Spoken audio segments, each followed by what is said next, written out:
Primero, casi que lo obvio, pero vieron que cada uno escuchó lo que quiso. Pero a mi entender, ya Cristina no sabe cómo decir que no va a ser candidata.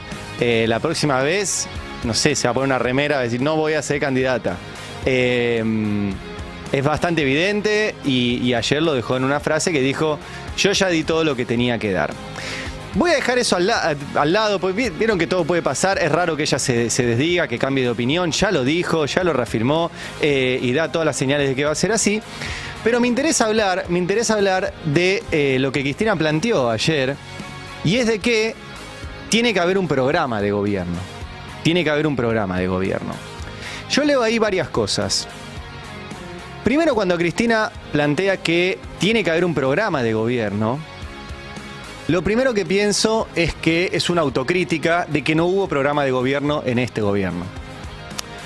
Que cuando tomó la decisión de que Alberto Fernández fuera el que encabezara la fórmula, decisión que tomó Cristina Fernández de Kirchner, y que fue una decisión en términos de táctica electoral excelente, porque si se ponen en ese momento, no existía el Frente de Todos, y con esa decisión automáticamente se alinearon gobernadores, sindicalistas, empresarios, etcétera, y se armó un bloque electoral que pudo ganarle a Mauricio Macri en primera vuelta. En términos electorales fue efectivo y logró el objetivo. Pero no había un programa. Y nunca se sentaron y se pusieron de acuerdo de qué iban a hacer específicamente con los grandes temas que había para resolver. Caso ejemplar, el FMI. ¿Sí? Y en ese sentido, también uno puede entender por qué. Por el contexto, por la urgencia, por la situación familiar de Cristina, por la persecución, porque creyó que no era necesario. Algún día sería interesante preguntárselo. Yo me gustaría preguntárselo. Pero ayer volvió a plantear la idea del programa. Lo cual me lleva a otras reflexiones, que son lo siguiente. Yo creo en los programas de gobierno, obviamente tiene que estar escrito, tiene que estar explícito además cómo se van a tomar las decisiones cuando la realidad te genera una contradicción con el programa, porque un programa es muy bonito, pero la realidad puede hacer que vos tengas que modificar algunas cosas y tiene que estar establecido cómo se toman las decisiones. Pero los programas no se llevan adelante solos, los programas requieren de personas. Y requieren de personas que no solo tengan la convicción de llevar adelante ese programa, sino que tengan la capacidad y sobre todo el poder para llevar adelante ese programa. Porque si no puede ser un programa muy bonito y que no tengas el poder ni la capacidad ni la convicción. Y entonces depende de las personas. Yo sé que queda feo decirlo, sé que suena más lindo, siempre hablar de consensos, suena lindo hablar de diálogo, suena lindo hablar de que tenemos que hablar de programas y no de personas, pero la vida la hacemos las personas. Las personas con convicciones, las personas con poder y las personas con ganas de hacerlo. Pero las personas. Entonces tienen que haber las dos cosas, el programa y las personas. Y repasé porque yo creo que además de decir que tiene que haber un programa, hay que empezar a decir cuál es ese programa. Pues ya empezó la campaña electoral. Ayer fue un acto de campaña electoral. ¿Sí? Ya empezó. Y la oposición está diciendo cuál va a ser su programa. Juntos por el Cambio dice cuál va a ser su programa. Milei dice cuál va a ser su programa. Son dos programas de shock que van a destrozarle la vida a millones de personas. Pero lo dicen, Son programas. Y el Frente de Todos no lo dice. Todavía no dice cuál va a ser su programa para salir de esta situación que asumimos que es una situación que hay que cambiar. Con los índices de pobreza, con la mala distribución de la riqueza, con la falta de dólares, con el déficit fiscal, con un montón de cuestiones. Ahora, Cristina ayer, sin decirlo tan clarito, yo volví a mirar el discurso y por lo menos dejó 4 propuestas de programa que yo creo que son muy interesantes. Una de ellas, y la vamos a escuchar, tiene que ver con el impuesto a las ganancias, ¿sí? Y sobre todo, en realidad, cómo financiamos el déficit fiscal y quién paga los impuestos y cómo recaudamos esos impuestos. Así lo dijo ella, mirá. El déficit fiscal está claro que no es la causa de la inflación. Además, si hablamos de déficit fiscal, porque no normalmente cuando se habla de déficit fiscal empiezan lo que gasta el Estado, que el Estado gasta más, que gasta menos, que esto, que el otro. ¿Saben cuánto se gasta y lo vamos a poner entre paréntesis, en materia de lo que podría denominarse gasto social, y acá la veo a la ministra de Desarrollo Social, o sea, cuánto en planes potenciar, cuánto en aguache, cuánto en tarjeta alimentar, cuánto en progresar, 1.9 del PBI. ¿Saben cuánto se gasta en materia de exhibiciones, alícuotas quebradas, exenciones, gente y sectores que no pagan impuestos o pagan la mitad de los impuestos? 4,6 del PBI. 4,6 del PBI. Entonces, nosotros hemos criticado mucho acá cómo en esta gestión se le ha pasado el peine fino a los pobres, a los que tienen planes sociales, y no se le ha pasado el peine fino a las grandes empresas, a los que usan truquitos y contabilidad creativa para no pagar los impuestos que tienen que pagar, que de hecho Cristina habló de eso ayer, cuando habló del impuesto a las ganancias de las empresas que no lo pagan. O sea, no solo se le pasa el peine fino a los que tienen un plan social, también se le pasa un peine fino a los trabajadores de la cuarta categoría que pagan el 35% de ganancias cuando las empresas pagan menos del 5%. Entonces, primer punto fue déficit fiscal y quién paga los impuestos.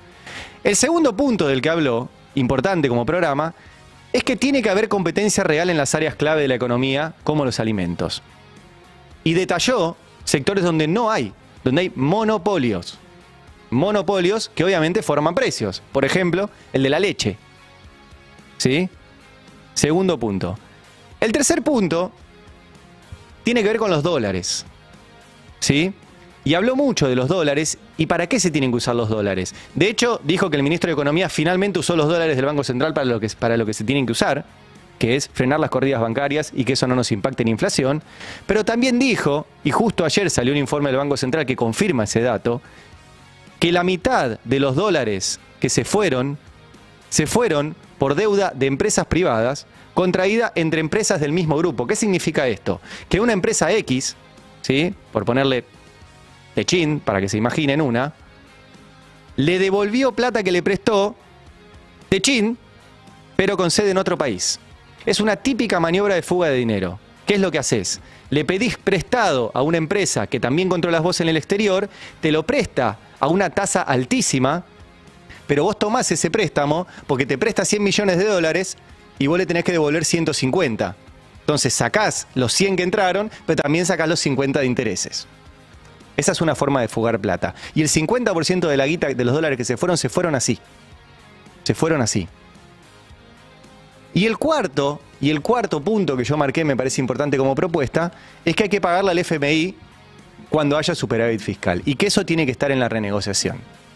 Entonces dijo que los impuestos para reducir el déficit fiscal los paguen los que tienen la guita y los que están evadiendo, que no haya monopolios, que los dólares no los usen las empresas para pagarse a sí mismas y así fugar, y que le paguemos al FMI con superávit. Bueno, se va a comprar muchos enemigos así, el que ejecute ese programa.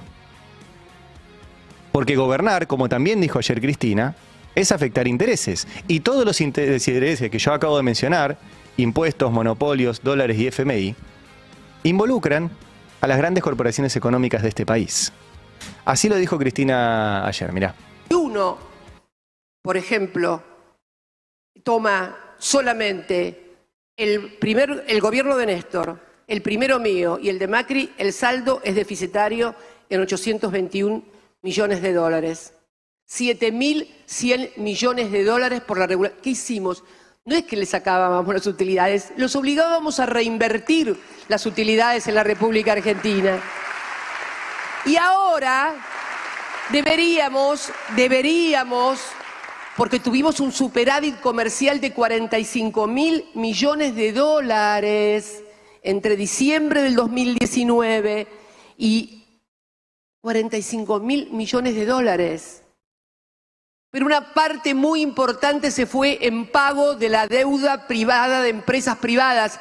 No debió haber salido ese dinero o esos dólares.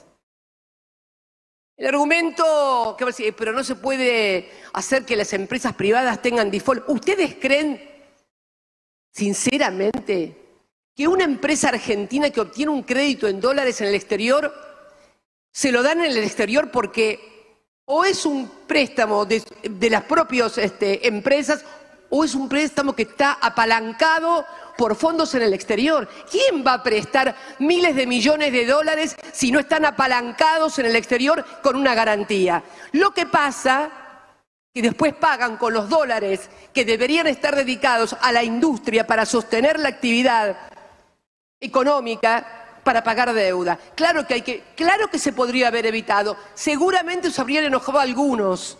Pero bueno, este es el problema de querer gobernar y conformar a todos. Finalmente terminás enojando a todos. Se van a enojar algunos con todo esto que dice Cristina. Se van a enojar algunos. Y ahí está el tema que yo me pregunto, ¿quién puede ejecutar el programa de Cristina? Porque estos algunos financian campañas, son grandes anunciantes, sponsorean candidatos, tienen mucho vínculo con medios de comunicación porque ponen mucho dinero para que se digan las cosas que ellos dicen. Y mi gran pregunta es, ¿quién puede, quién se anima, quién tiene la convicción y quién puede tener el poder para ejecutar este programa o simplemente estos 4 puntos que marqué que Cristina anunció ayer?